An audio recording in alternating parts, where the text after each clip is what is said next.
Jésus Yayamwinda. Nous apprenons la vie de Jésus d'abord par le témoignage de Jean-Baptiste.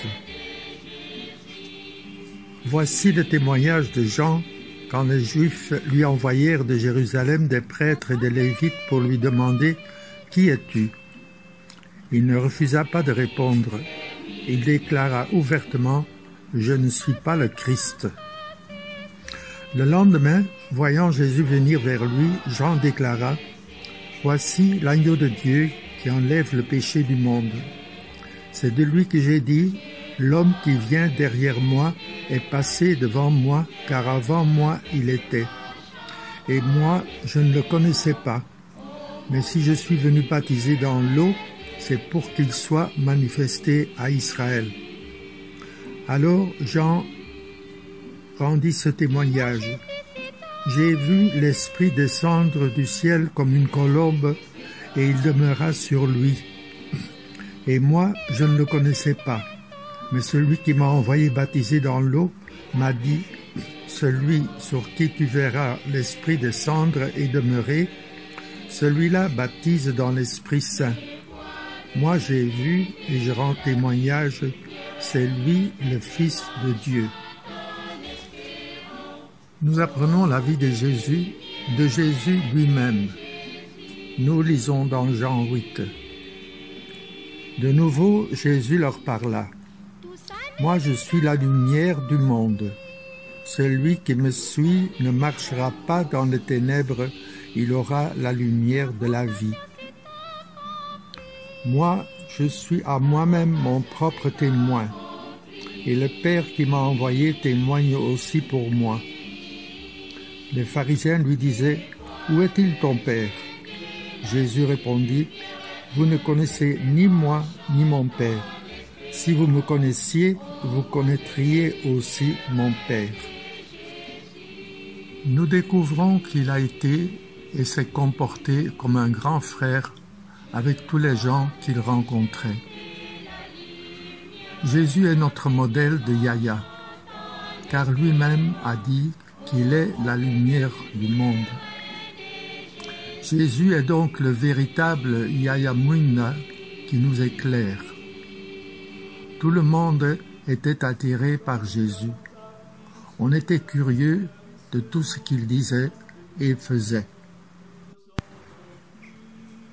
Les gens voulaient connaître Jésus, non pas d'une façon extérieure, comme quand on va à un spectacle, mais parce que Jésus touchait le cœur de tous.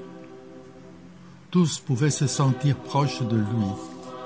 Il touchait Dieu qui était présent dans leur cœur. Jésus avait une parole très claire pour chacun. Elle les ouvrait à un monde heureux, au royaume de Dieu. Évidemment, celui qui ne l'acceptait pas restait avec un cœur triste, dur. La bonne nouvelle était d'adresser d'une façon très particulière à chacun. Vis-à-vis de qui Jésus a-t-il été Yayamwinda? Jésus voit les cœurs qui souffrent dans leur cœur. Nous lisons dans Marc 1. Or, il y avait dans leur synagogue un homme tourmenté par un esprit impur qui se mit à crier « Que nous veux-tu, Jésus de Nazareth? Es-tu venu pour nous perdre? Je sais qui tu es le Saint de Dieu. » Jésus l'interpella vivement. « Tais-toi, sors de cet homme. » L'esprit impur le fit entrer en convulsion, puis poussant un grand cri sortit de lui. Ils furent tous frappés de stupeur et se demandaient entre eux « Qu'est-ce que cela veut dire ?» Voilà un enseignement nouveau donné avec autorité. Il commande même aux esprits impurs et ils lui obéissent. Sa renommée se répandit aussitôt partout dans toute la région de la Galilée. Nous lisons dans Marc 5, un homme sorti du tombeau. Comme Jésus sortait de la barque, aussitôt un homme possédé d'un esprit impur s'avança depuis les tombes à sa rencontre. Il habitait dans les tombeaux et personne ne pouvait plus l'attacher, même avec une chaîne. En effet, on l'avait souvent attaché avec des fers aux pieds et des chaînes, mais il avait rompu les chaînes, brisé les fers, et personne ne pouvait le maîtriser. Sans arrêt, nuit et jour, il était parmi les tombeaux, sur les collines, à crier et à se blesser avec des pierres. Voyant Jésus de loin, il accourut, se prosterna devant lui et cria d'une voix forte. « Que me veux-tu, Jésus, Fils de Dieu très haut? Je t'adjure par Dieu, ne me tourmente pas. » Jésus lui disait en effet, « Esprit impur, sors de cet homme. » Et il lui demandait, « Quel est ton nom ?» L'homme lui dit, « Mon nom est Légion, car nous sommes beaucoup. » Nous lisons dans Marc chapitre 9, un enfant tourmenté par un mauvais esprit.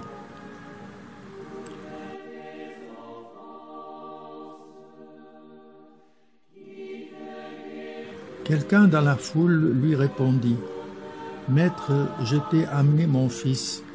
Il est possédé par un esprit qui le rend muet. Cet esprit s'empare de lui n'importe où. Il le jette par terre, l'enfant écume, grince des dents et devient tout raide. J'ai demandé à tes disciples d'expulser cet esprit, mais ils n'ont pas été capables. » Prenant la parole, Jésus leur dit, « Génération incroyante, combien de temps resterai-je auprès de vous? Combien de temps devrais-je vous supporter? Amenez-le-moi. » On le lui amena. Dès qu'il vit Jésus, l'esprit fit entrer l'enfant en convulsion. L'enfant tomba et se roulait par terre en écumant. Jésus interrogea le père. « Depuis combien de temps cela lui arrive-t-il » Il répondit, « Depuis sa petite enfance. Et souvent il a même jeté dans le feu ou dans l'eau pour le faire périr. Mais si tu peux faire quelque chose, viens à notre secours par compassion envers nous. » Jésus lui déclara, « Pourquoi dire si tu peux?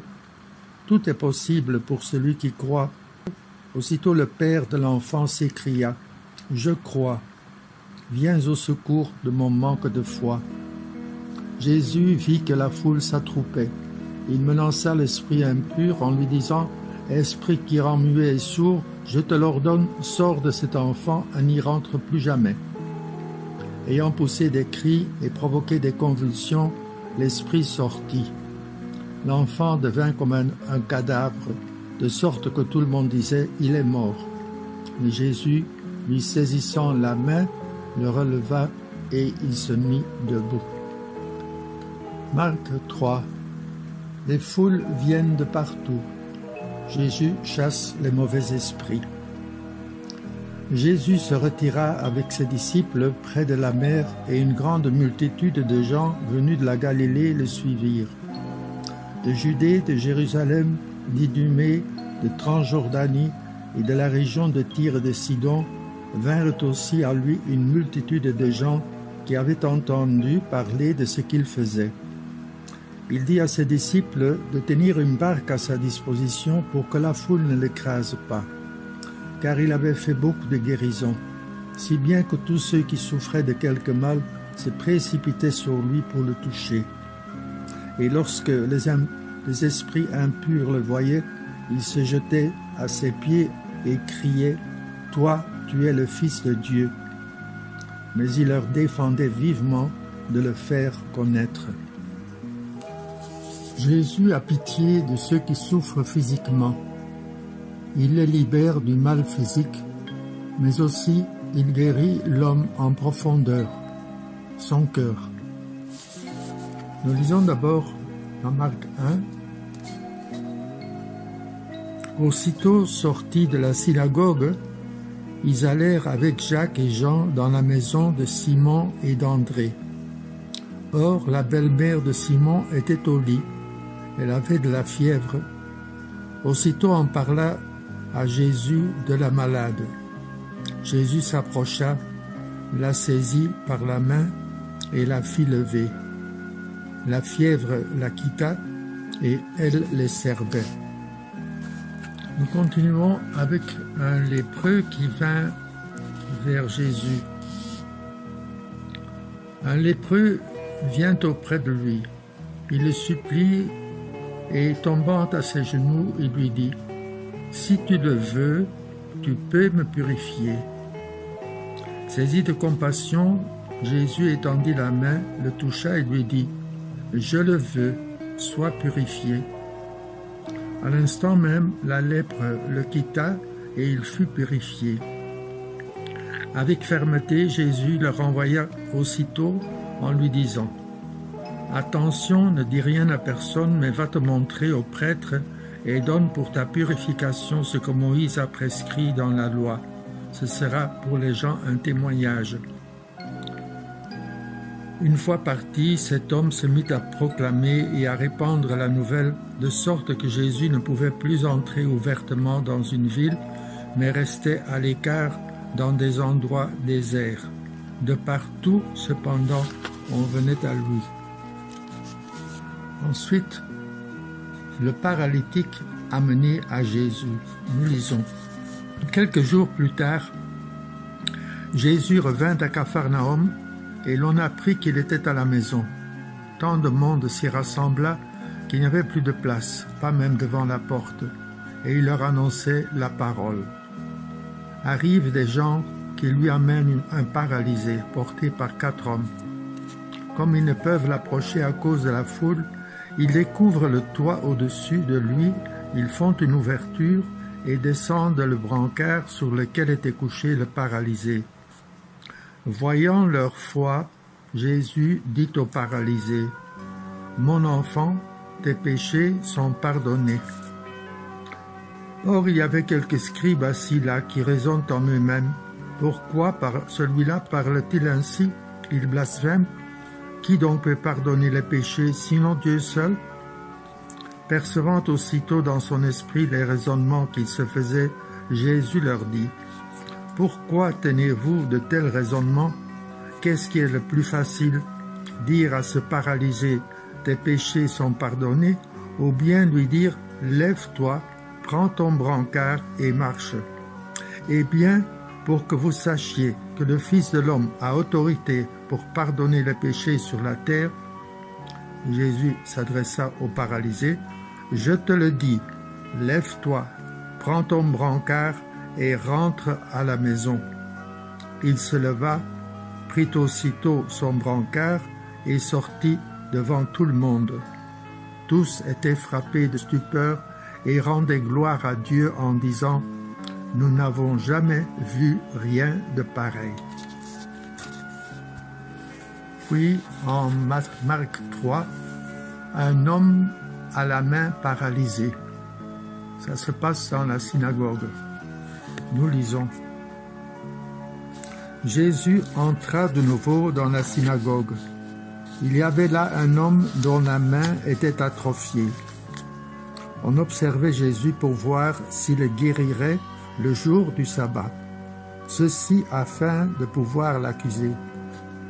Il dit à l'homme qui avait la main atrophiée, « Lève-toi, viens au milieu. » Et s'adressant aux autres, « Est-il permis le jour du sabbat de faire le bien ou de faire le mal, de sauver une vie ou de tuer ?» Mais eux se taisaient.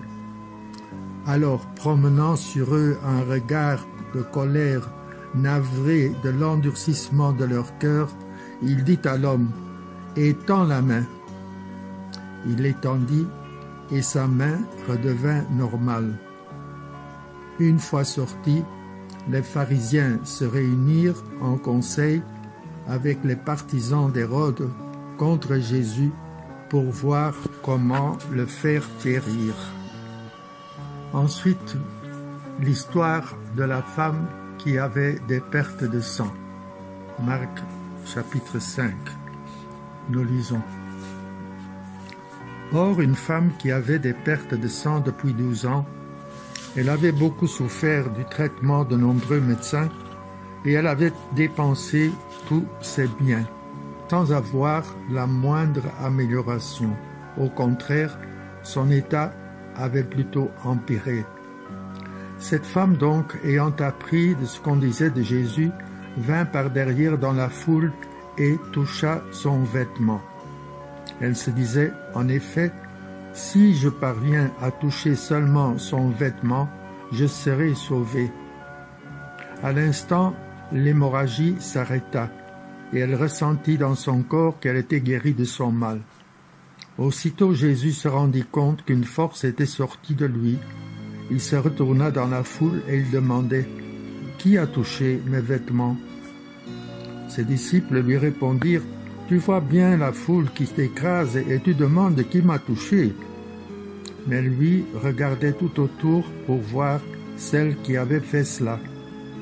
Alors la femme, saisie de crainte et toute tremblante, sachant ce qui lui était arrivé, vint se jeter à ses pieds et lui dit toute la vérité.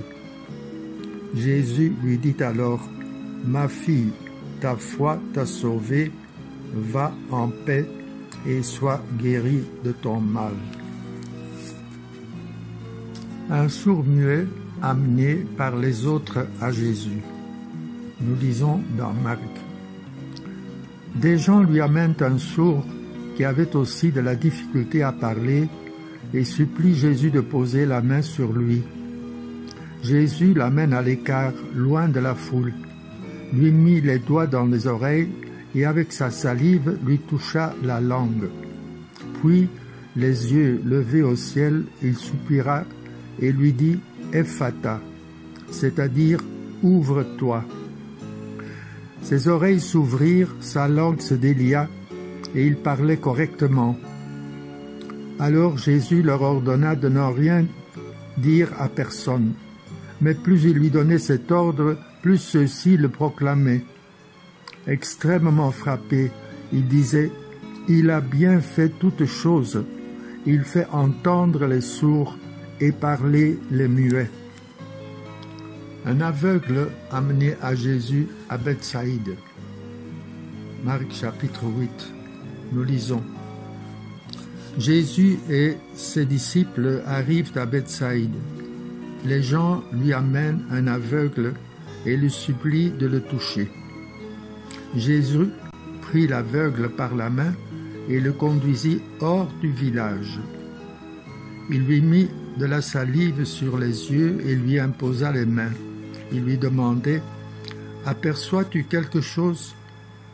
Levant les yeux, l'homme disait « J'aperçois les gens. Ils ressemblent à des arbres que je vois marcher. » Puis Jésus de nouveau imposa les mains sur les yeux de l'homme. Celui-ci se mit à voir normalement. Il se trouva guéri et il distinguait tout avec netteté. Jésus le renvoya dans sa maison en disant « Ne rentre même pas dans le village. » Bartimée, un aveugle qui crie vers Jésus. Jésus et ses disciples arrivent à Jéricho. Et tandis que Jésus sortait de Jéricho avec ses disciples et une foule nombreuse, le fils de Timée, Bartimée, un aveugle qui mendiait, était assis au bord du chemin. L'aveugle Bartimée. À Jéricho, il y avait un aveugle appelé Bartimée. Il était mendiant. Chaque jour, il était sur la route pour mendier. Aide-moi, aide-moi, je suis aveugle. Aide-moi, aide-moi, je suis aveugle. Un jour, il avait appris que Jésus passait à Jéricho. Quand il a entendu le bruit, il commence à crier. Fils de David, sauve-moi! Fils de David, sauve-moi! Fils de David, sauve-moi! Jésus s'arrêta. Il demanda aux apôtres d'appeler Bartimée. Appelle-moi cet homme qui crie. Appelle-moi cet homme qui crie. Bartimée, prends courage, Jésus t'appelle. Bartimée, prends courage, Jésus t'appelle. Bartimée jeta son manteau, il sauta aux pieds de Jésus. Jésus lui demande, Bartimée, que veux-tu? Bartimée répond, Maître, prends pitié de moi, je vais voir. Ta foi t'a guéri, dit Jésus. Bartimée commence à voir, Bartimée loue l'Éternel, Bartimée suit Jésus.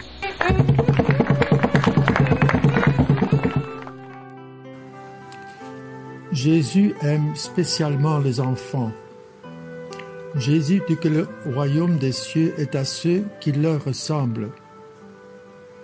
En Matthieu 18, 10, « Gardez-vous de mépriser un seul de ces petits, car je vous le dis, leurs anges dans les cieux voient sans cesse la face de mon Père qui est aux cieux. » On dirait que les enfants suivent Jésus partout. Nous lisons dans Saint Matthieu 21, « Des aveugles et des boiteux s'approchèrent de lui dans le temple, et il les guérit. Les grands prêtres et les scribes s'indignèrent quand ils virent les actions étonnantes qu'il avait faites, et les enfants qui criaient dans le temple « Hosanna au fils de David ». Ils dirent à Jésus, « Tu entends ce qu'ils disent ?» Jésus leur répond, « Oui, vous n'avez donc jamais lu dans l'Écriture, de la bouche des enfants, des tout-petits, tu as fait monter une louange. » Alors il les quitta et sortit de la ville en direction de Béthanie, où il passa la nuit. Matthieu 9, 36-37. Si quelqu'un veut être le premier, qu'il soit le dernier de tous et le serviteur de tous. Prenant alors un enfant, il le plaça au milieu d'eux, l'embrassa et leur dit, « Quiconque accueille en mon nom un enfant comme celui-ci, c'est moi qui l'accueille. Et celui qui m'accueille, ce n'est pas moi qui l'accueille, mais celui qui m'a envoyé. » Celui qui fait tomber dans le péché un de ces petits qui croient en moi. Nous lisons dans Marc 9. Celui qui est un scandale, une occasion de chute pour un seul de ces petits qui croient en moi, mieux vaudrait pour lui qu'on lui attache au cou une de ces meules qui tournent les ânes et qu'on le jette à la mer. Et Matthieu 10, 42. Et celui qui donnera à boire, même un simple verre d'eau fraîche, à l'un de ces petits, en sa qualité de disciple, amen, je vous le dis, non, il ne perdra pas sa récompense. Et lors de la multiplication, nous lisons dans Jean 6, 9, un garçon avait 5 pains d'orge et 2 poissons. Et c'est à partir de cela que Jésus va multiplier ou faire la multiplication des pains. Imaginons la joie de tous ces enfants avec Jésus qui les bénit, et aussi la foi de leurs parents qui intercèdent. Nous lisons dans Luc 7. Par la suite, Jésus se rendit dans une ville appelée Naïm. Ses disciples faisaient route avec lui, ainsi qu'une grande foule. Il arriva près de la porte de la ville au moment où on emportait un mort pour l'enterrer. C'était un fils unique, et sa mère était veuve. Une foule importante de la ville accompagnait cette femme. Voyant celle-ci, le Seigneur fut saisi de compassion pour elle et lui dit, « Ne pleure pas. » Il s'approcha et toucha le cercueil. Les porteurs s'arrêtèrent et Jésus dit, « Jeune homme, je te l'ordonne, lève-toi. » Alors le mort se redressa et se mit à parler. Et Jésus le rendit à sa mère. La crainte s'empara de tous et ils rendaient gloire à Dieu en disant, « Un grand prophète s'est levé parmi nous, et Dieu a visité son peuple. » Et cette parole sur Jésus se répandit dans la Judée entière et dans toute la région. Jésus regagna en barque l'autre rive, et une grande foule s'assembla autour de lui. Il était au bord de la mer. Arrive un des chefs de synagogue, nommé Jaïr. Voyant Jésus, il tombe à ses pieds. Il le supplie instamment. Ma fille, encore si jeune, est à la dernière extrémité. Viens lui imposer les mains pour qu'elle soit sauvée et qu'elle vive. Jésus partit avec lui, et la foule qui le suivait était si nombreuse qu'elle l'écrasait. Comme il parlait encore, les gens arrivent de la maison de Jaïr, le chef de synagogue, pour dire à celui-ci: « Ta fille vient de mourir. À quoi bon déranger encore le maître ?» Jésus, surprenant ces mots, dit au chef de synagogue: « Ne crains pas, crois seulement. » Il ne laissa personne l'accompagner, sauf Pierre, Jacques et Jean, le frère de Jacques. Ils arrivent à la maison du chef de synagogue. Jésus voit l'agitation et des gens qui pleurent et poussent de grands cris. Il entre et leur dit: « Pourquoi cette agitation et ces pleurs? L'enfant n'est pas morte, elle dort. » Mais on se moquait de lui. Alors il met tout le monde dehors, prend avec lui le père et la mère de l'enfant et ceux qui étaient avec lui, puis il pénètre là où reposait l'enfant. Il saisit la main de l'enfant et lui dit « Talitha koum », ce qui signifie « Jeune fille, je te le dis, lève-toi ». Aussitôt la jeune fille se leva et se mit à marcher. Elle avait en effet 12 ans. Ils furent frappés d'une grande stupeur. Et Jésus leur ordonna fermement de ne le faire savoir à personne. Puis il leur dit de la faire manger. Marc 9, 17 à 24. Nous avons déjà lu ça. L'enfant tourmenté par le mauvais esprit et le papa qui vient de Jésus pour qu'il le guérisse. Nous lisons dans Marc 7, 24 à 30, la fillette d'une femme de Phénicie en Syrie. En partant de là, Jésus se rendit dans le territoire de Tyr. Il était entré dans une maison et ne voulait pas qu'on le sache, mais il ne put rester inaperçu.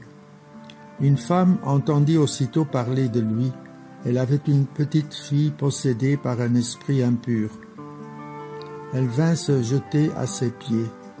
Cette femme était païenne, syrophénicienne de naissance, et elle lui demandait d'expulser le démon hors de sa fille.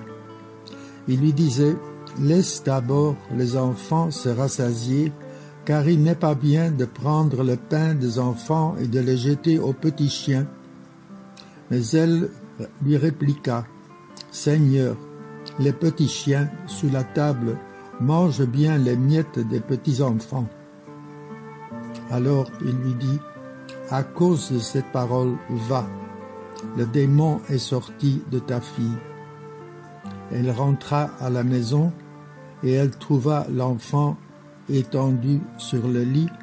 Le démon était sorti d'elle. Le fils d'un haut fonctionnaire du gouverneur de Capharnaüm, en Jean 4. Le fonctionnaire royal lui dit: « Seigneur, descends avant que mon enfant ne meure. » Jésus lui répond: « Va, ton fils est vivant. » L'homme crut à la parole que Jésus lui avait dite et il partit. Pendant qu'il descendait, ses serviteurs arrivèrent à sa rencontre et lui dirent que son enfant était vivant. Il voulut savoir à quelle heure et il s'était trouvé mieux. Ils lui dirent: « C'est hier à la 7e heure, au début de l'après-midi, que la fièvre l'a quitté. » Le père se rendit compte que c'était justement l'heure où Jésus lui avait dit: « Ton fils est vivant. » Alors il crut, lui, ainsi que tous les gens de sa maison. La fille de la Cananéenne, en Matthieu 15. Partant de là, Jésus se retira dans la région de Tyr et de Sidon. Voici qu'une Cananéenne, venue de ces territoires, disait en criant: « Prends pitié de moi, Seigneur, fils de David. ma fille est tourmentée par un démon. » Mais il ne lui répondit pas un mot.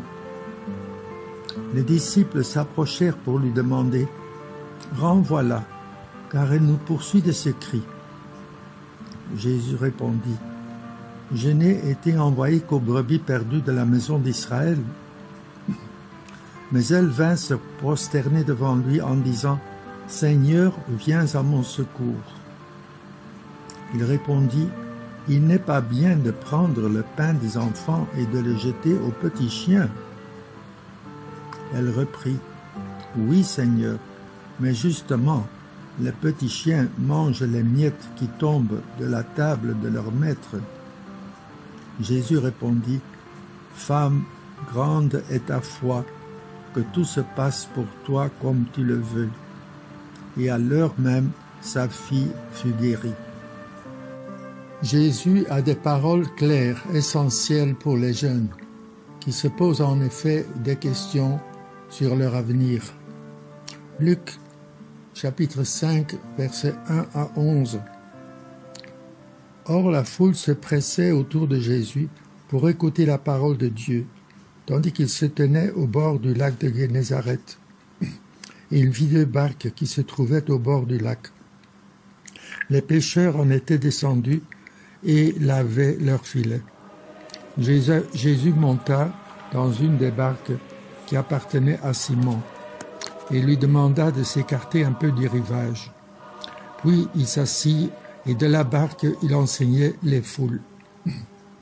Quand il eut fini de parler, il dit à Simon « Avance au large, jetez vos filets pour la pêche. » Simon répondit « Maître, nous avons peiné toute la nuit sans rien prendre, mais sur ta parole, je vais jeter les filets. » Et l'ayant fait, ils capturent une telle quantité de poissons que leurs filets allaient se déchirer. Ils firent signe à leurs compagnons de l'autre barque de venir les aider. Ceux-ci vinrent et ils remplirent 2 barques à tel point qu'elles enfonçaient. À cette vue, Simon-Pierre tomba aux genoux de Jésus en disant « Éloigne-toi de moi, Seigneur, car je suis un homme pécheur. » En effet, un grand effroi l'avait saisi, lui et tous ceux qui étaient avec lui, devant la quantité de poissons qu'ils avaient pêchés. Et de même Jacques et Jean, fils de Zébédée, les associés de Simon. Jésus dit à Simon « Sois sans crainte, désormais ce sont des hommes que tu prendras. » Alors ils ramenèrent les barques au rivage et laissant tout, ils le suivirent. Matthieu 19, 16, 22. Le jeune homme riche qui se présente pour suivre Jésus. Et voici que quelqu'un s'approcha de Jésus et lui dit « Maître, que dois-je faire de bon pour avoir la vie éternelle ?» Jésus lui dit « Pourquoi m'interroges-tu sur ce qui est bon ? Celui qui est bon, c'est Dieu, et lui seul. Si tu veux entrer dans la vie, observe les commandements. » Il lui dit « Lesquels ?» Jésus reprit « Tu ne commettras pas de meurtre, tu ne commettras pas d'adultère, tu ne commettras pas de vol, tu ne porteras pas de faux témoignages, honore ton père et ta mère, et aussi tu aimes ton prochain comme toi-même. » Le jeune homme dit « Tout cela, je l'ai observé. Que me manque-t-il encore ?» Jésus lui répondit « Si tu veux être parfait, va, vends tout ce que tu possèdes, donne-le aux pauvres, et tu auras un trésor dans les cieux.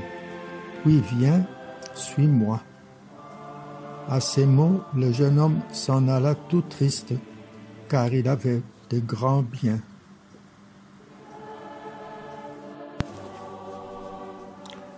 Jésus emploie des situations que les jeunes comprennent pour faire comprendre d'autres réalités du royaume des dieux.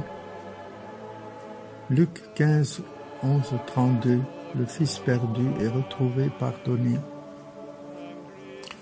Jésus dit encore, un homme avait 2 fils.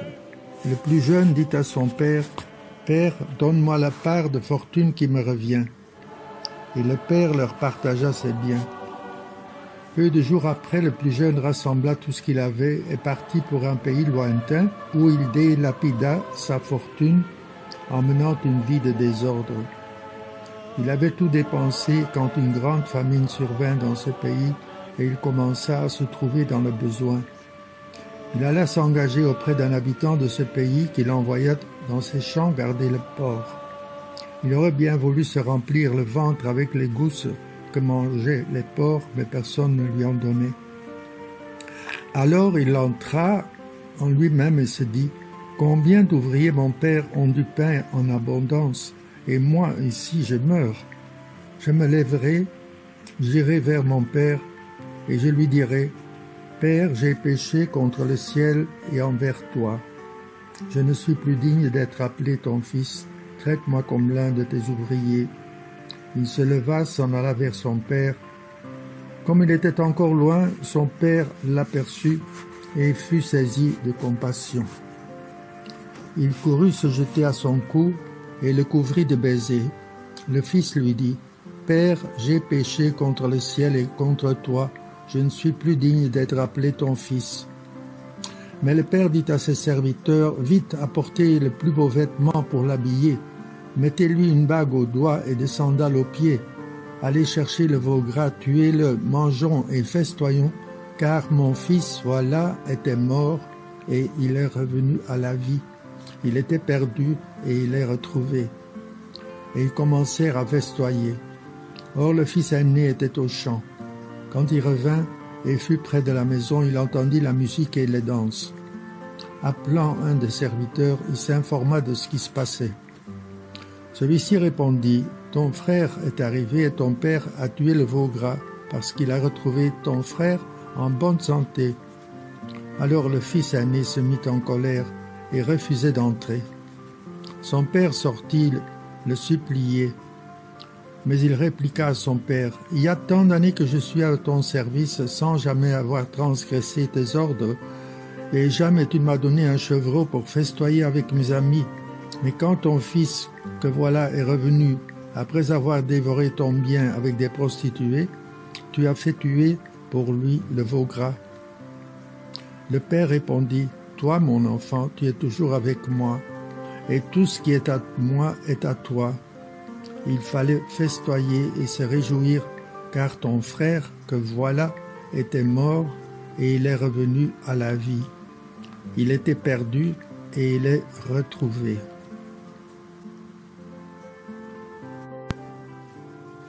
Matthieu 21, versets 28 à 32, on demande aux deux fils d'aller au champ.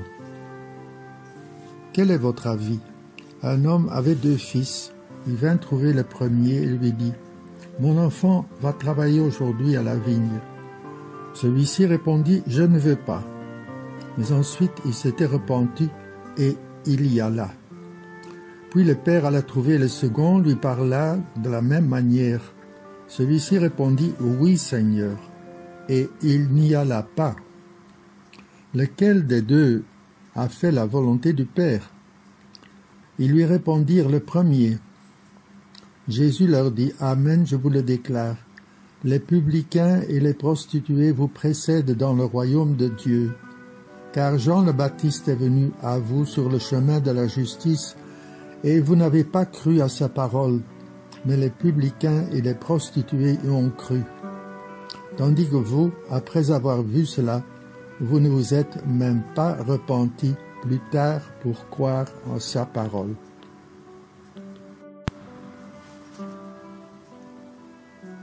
Matthieu 25, 1 à 13. Les 10 jeunes filles et leurs lampes.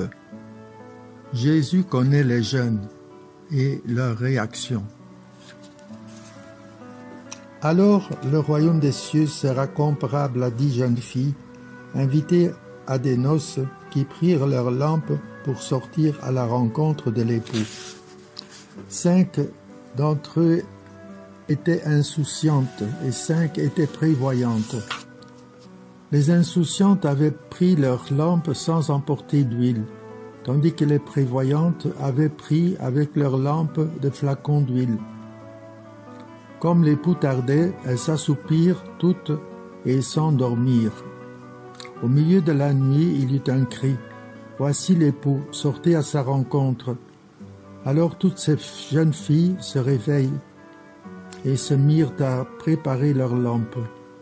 Les insouciantes demandèrent aux prévoyantes « Donnez-nous de votre huile, car nos lampes s'éteignent. » Les prévoyantes leur répondirent « Jamais cela ne suffira pour nous et pour vous. Allez plutôt chez le marchand, vous en achetez. » Pendant qu'elles allaient en acheter, l'époux arriva. Celles qui étaient prêtes entrèrent avec lui dans la salle des noces, et la porte fut fermée. Plus tard, les autres jeunes filles arrivèrent à leur tour et dirent « Seigneur, Seigneur, ouvre-nous » Il leur répondit « Amen, je vous le dis, je ne vous connais pas. Veillez donc, car vous ne savez ni le jour ni l'heure. » Jésus est au bord du lac, un texte que nous avons déjà lu. Marc 3, 7, 12, il dit à ses disciples de tenir une barque à sa disposition pour que la foule ne l'écrase pas, car il avait fait beaucoup de guérisons, si bien que tous ceux qui souffraient de quelque chose se précipitaient pour le toucher. Dans Marc, les chapitres 5 à 7 et le sermon sur la montagne, il y a différents sujets dont il parle. Il y a d'abord les béatitudes. Heureux les cœurs pauvres, car le royaume des cieux est à eux. Heureux ceux qui pleurent. Et puis, il y a le texte sur le sel de la terre et la lumière du monde. Vous êtes le sel de la terre, mais si le sel devient fade, comment lui rendre la sauveur? Il ne vaut plus rien. Vous êtes la lumière du monde. Ville située sur la montagne ne peut être cachée. Et puis, ne pensez pas que je suis venu abolir la loi ou les prophètes. Je ne suis pas venu abolir, mais accomplir. Et encore, vous avez appris qu'il a été dit aux anciens « Tu ne commettras pas de meurtre ». Eh bien, moi je vous dis, tout homme qui se met en colère contre son frère devra passer en jugement. Il faudra se réconcilier avec l'ennemi, laisser l'offrande devant l'autel et d'abord se réconcilier avec le frère. Et puis, le perfectionnement de l'amour. Vous avez appris qu'il a été dit œil pour œil, dent pour dent. Eh bien, moi je vous dis de ne pas riposter aux méchants, mais si quelqu'un te gifle sur la joue droite, tends-lui encore l'autre. Matthieu 6, 34. Ne vous faites pas de soucis pour demain. Demain aura souci de lui-même. À chaque jour suffit sa peine.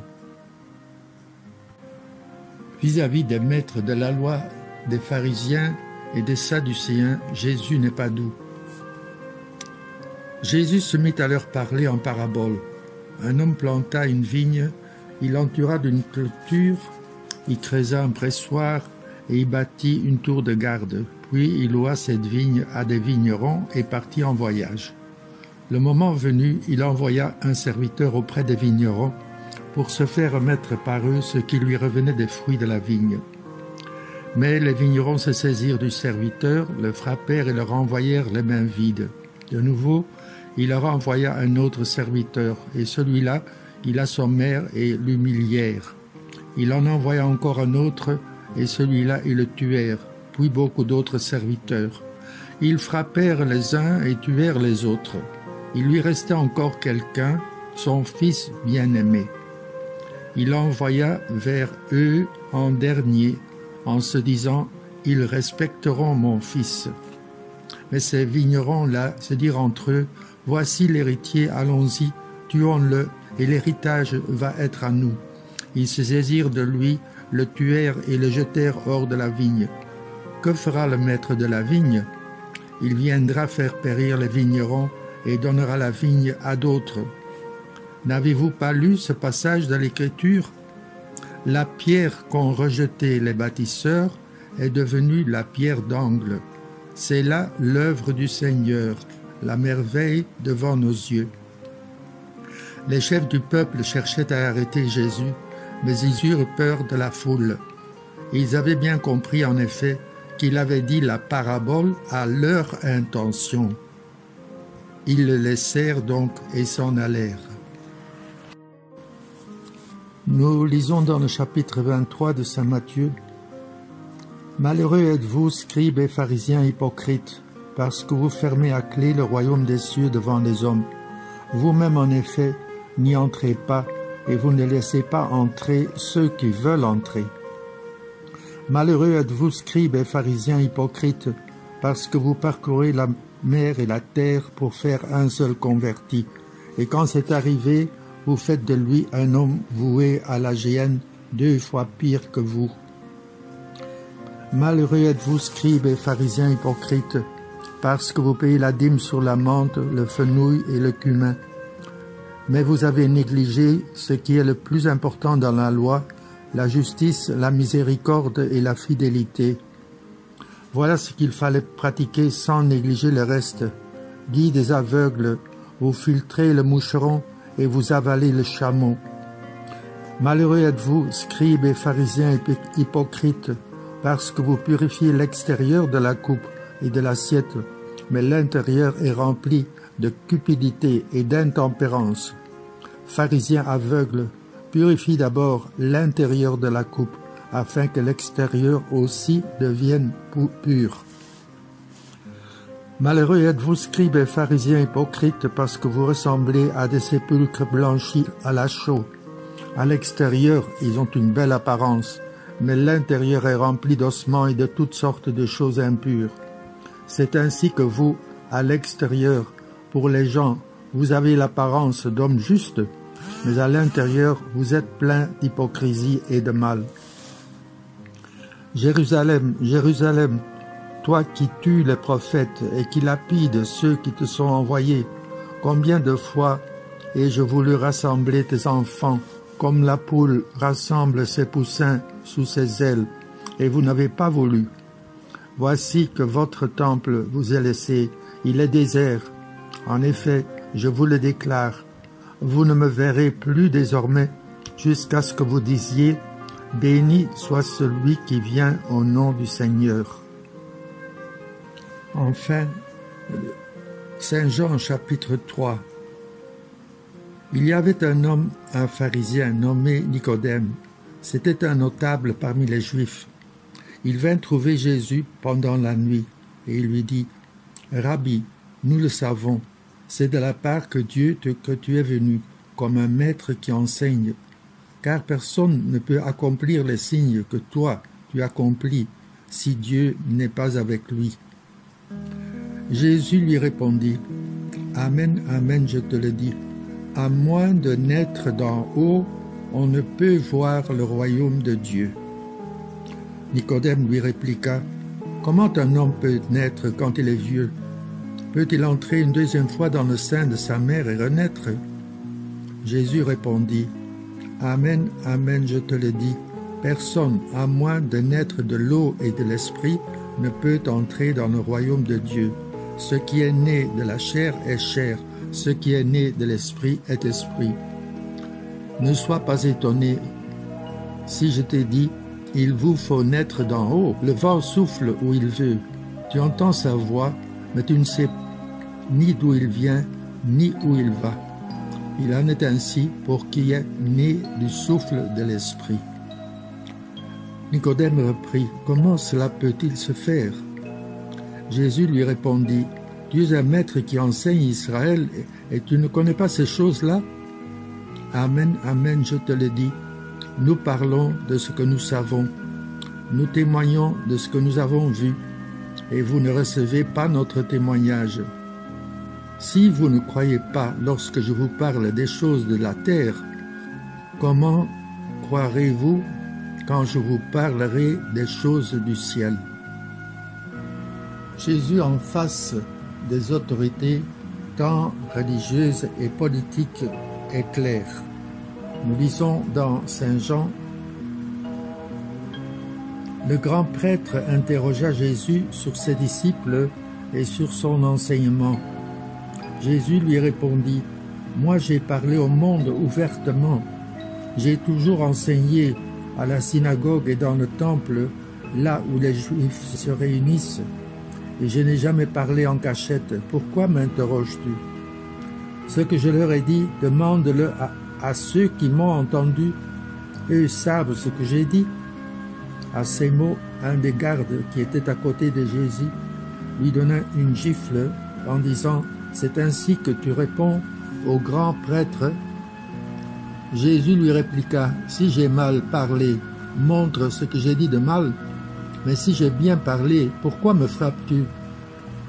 En face de Pilate, Jésus déclara: ma royauté n'est pas de ce monde. Si ma royauté était de ce monde, j'aurais des gardes qui se seraient battus pour que je ne sois pas livré aux Juifs. En fait, ma royauté n'est pas d'ici. Pilate lui dit: alors tu es roi? Jésus répondit: c'est toi-même qui dis que je suis roi. Ou moi je suis né.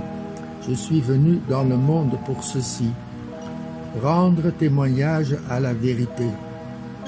Quiconque appartient à la vérité écoute ma voix. Jésus est conséquent jusqu'à la fin. Jean 19, 8, 11. Quand Pilate entendit ces paroles, il redoubla de crainte. Il rentra dans le prétoire et dit à Jésus: d'où es-tu? Jésus ne lui fit aucune réponse. Pilate lui dit alors: tu refuses de me parler à moi? Ne sais-tu pas que j'ai le pouvoir de te relâcher et pouvoir de te crucifier? Jésus répondit: tu n'aurais aucun pouvoir sur moi si tu ne l'avais reçu d'en haut. C'est pourquoi celui qui m'a livré à toi porte un péché plus grand. Après avoir entendu ces paroles, comment Jésus a agi et parlé, il est temps pour nous de réfléchir et éventuellement de partager. Moi, je suis Yaya, ou je suis chef, ou cheftaine, ou encadreur. Est-ce que je connais les membres, les enfants ou les jeunes de mon groupe ou mouvement, leur nom, leur adresse, leur famille, quelques aspects de leur petite vie? Je m'adresse plus aux uns que les autres. Je les écoute. J'essaye de les comprendre. Je les accompagne avec amour-souci. Avez-vous le conseil ou comité des parents de votre groupe de formation ou mouvement ou de la pège pastorale des enfants et des jeunes paroissiales?